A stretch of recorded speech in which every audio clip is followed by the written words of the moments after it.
সম্মানিত দর্শক, আশা করি আপনারা সকলেই ভালো আছেন। গণপ্রজাতন্ত্রী বাংলাদেশ সরকারের অধীনে আরও একটি নতুন বিজ্ঞপ্তি প্রকাশিত হয়েছে। বিজ্ঞপ্তিটি প্রকাশ করা হয়েছে নৌ পরিবহন অধিদপ্তর থেকে।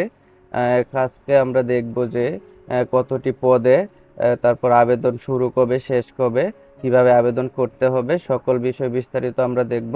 তো প্রথমেই দেখতে পাচ্ছি যে অনলাইনের মাধ্যমে আবেদন শুরুর তারিখ হচ্ছে 29 এপ্রিল এবং শেষ তারিখ হচ্ছে 28 মে, অর্থাৎ আপনারা 28শে মে পর্যন্ত আপনারা আবেদন করতে পারবেন।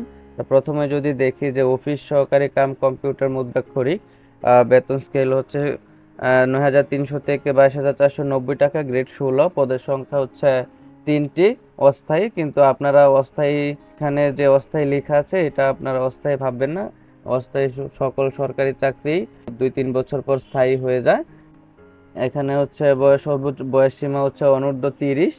আর শিক্ষাগত যোগ্যতা এবং অভিজ্ঞতা যদি দেখি, যে এখানে হচ্ছে কোনো স্বীকৃত বোর্ড হতে অনন্য দ্বিতীয় বিভাগ বা সমমানের জিপিএতে উচ্চ মাধ্যমিক অর্থাৎ এইচএসসি পাস, কম্পিউটার ব্যবহারে দক্ষতা থাকতে হবে, কম্পিউটার মুদ্রাক্ষরিক প্রতি মিনিটে 20 এবং বাংলায় 20 এবং ইংরেজিতে 20 শব্দের গতি সম্পন্ন হতে হবে। 2 নম্বরে রয়েছে ডাটা কন্ট্রোল অপারেটর, বেতন স্কেল 9,300 থেকে 22,490 টাকা, গ্রেড 16, পদ সংখ্যা রয়েছে একটি, বয়স সীমা হচ্ছে অনূর্ধ্ব 30 বছর, ন্যূনতম শিক্ষাগত যোগ্যতা হচ্ছে এটা হচ্ছে এইচএসসি পাস, এবং কম্পিউটার মুদ্রাক্ষরিকে প্রতি মিনিটে বাংলায় 20 এবং ইংরেজিতে 20 শব্দ থাকতে হবে।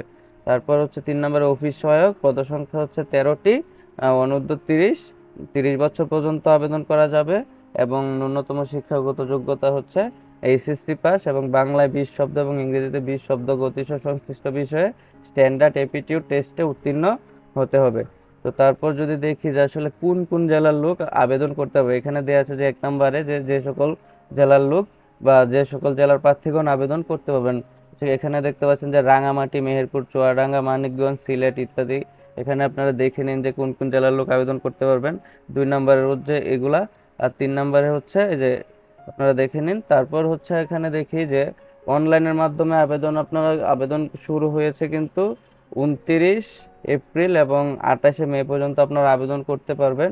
তো এখন আপনাদেরকে দেখাবো যে আসলে আবেদনটা কিভাবে করতে হবে। ধরেন আপনারা হচ্ছে, আমি যে এখানে আছি যে এই ওয়েবসাইট, এখান থেকে হচ্ছে আপনারা আবেদনটা করতে পারবেন। আমি আমি এই ওয়েবসাইটের লিংক ডেসক্রিপশন বক্সে দিয়ে দেব। তো এখান থেকে যদি আমরা দেখি যে আপনারা যে পদে আবেদন করতে যাবেন, ধরেন আপনি যদি এই পদে আবেদন করেন, তো আবেদন করুন। তারপর হচ্ছে দেখতে পাচ্ছি যে এখানে এই পেজটি নিয়ে আসলো। এখানে হচ্ছে পদের নাম অফিস সহায়ক, জাতীয় পরিচয়পত্র নম্বর, যদি না থাকে জন্ম নিবন্ধন দিতে পারবেন, প্রার্থীর নাম বাংলায়, প্রার্থীর নাম ইংরেজিতে, কোটা থাকলে কোটা দিবেন, বিভাগীয় কি না। আর অনেকে প্রশ্ন করেন যে বিভাগীয় প্রার্থী কি। বিভাগীয় প্রার্থী এই ডিপার্টমেন্টের কোনো আগে যদি এই ডিপার্টমেন্টের বা কর্মরত অবস্থায় থাকে, সেটাকে বলে হচ্ছে বিভাগীয় প্রার্থী।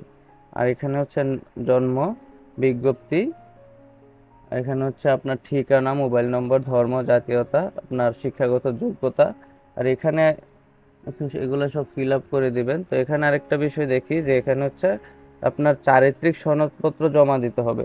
চারিত্রিক সনদপত্রটা কেমন হবে, এটা হচ্ছে আপনাদেরকে যদি একটা নমুনা দেখাই, তো এরকম হবে একটা চারিত্রিক সনদপত্র। এটা হচ্ছে প্রথম শ্রেণীর গ্যাজেটেড কর্মকর্তা কর্তৃক সত্যায়িত হতে হবে। তারপর হচ্ছে আপনার ইউনিয়ন পরিষদ বা চেয়ারম্যান সার্টিফিকেট, অর্থাৎ আপনার চেয়ারম্যান সার্টিফিকেট লাগবে বা নাগরিকত্ব সনদ লাগবে। তো নাগরিকত্ব সনদটা কেমন হয়ে থাকে আপনারা একটু সকলেই দেখে নিন, যে এরকম হচ্ছে তার নমুনা কপি।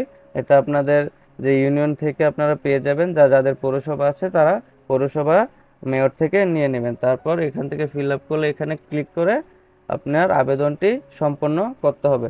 তো ধন্যবাদ বন্ধুরা, আজকে এই পর্যন্তই। সকলেই ভালো থাকবেন।